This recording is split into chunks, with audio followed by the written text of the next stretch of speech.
everyone, my name is Rachel Green. I'm a current Montgomery County Public Schools employee and I will be presenting to you the MCPS AUP. What is an AUP? I'm sure you're wondering. An AUP stands for Acceptable Use Policy. In some schools, there are separate acceptable use policies for students and staff, but in MCPS, we only have one. It can be found by typing into a Google search MCPS AUP. In MCPS, we have specific standards and guidelines to protect students, staff, and other MCPS employees. In the first line of the MCPS AUP, it states the AUP was created to ensure the safety of all elements of Montgomery County Public Schools computer systems, related technology, and electronic information. The other reasons the MCPS AUP was created are listed below.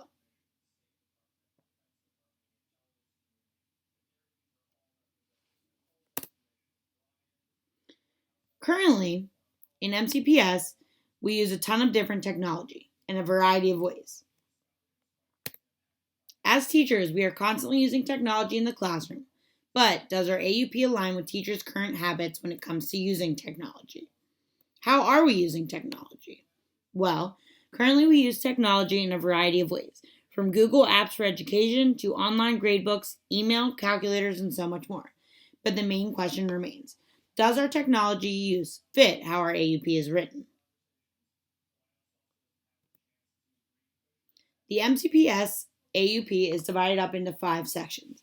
Purpose, as we discussed earlier, background as to why it was created, definitions, procedures, and noncompliance.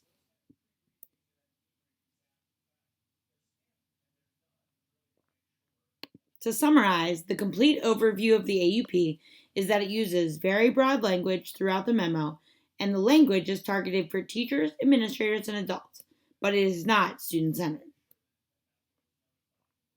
For our AUP to be used and implemented, communication is key for adults and students. If it was up to me, I would suggest that our school does a few things to help the AUP. For students, they should be encouraged to sign the AUP policy at the beginning of every school year, just like they do a bus contract. The same should go for technology usage. The current AUP should also be rewritten per school for adults and children. A student in 2nd grade and a student in 9th grade are doing very different things with technology, and the expectations are different. So should the AUP. For adults and teachers, the first week of back to school, they should review the acceptable use policy with their students and explain truly why we have an acceptable use policy and what it contains. For other MCPS employees not working in a school setting, they should review the current AUP to prevent any issues or accidents from happening.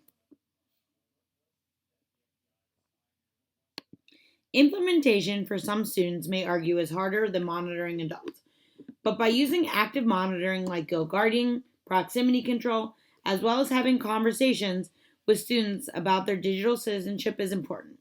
The more we as teachers can inform students about how to be a good digital citizen will help them learn good habits, like in the image below, and carry out being a digital citizen into the future. To create digital citizens of the future, ISCE states that having a policy can help streamline the tech integration policies and processes by establishing protocols and focusing technology use on achieving specific learning goals. They guide students and teachers toward more effective uses of technology, which in turn will impact the initiative's success. All of my information today was through the MCPS AUP and from ISCE.com.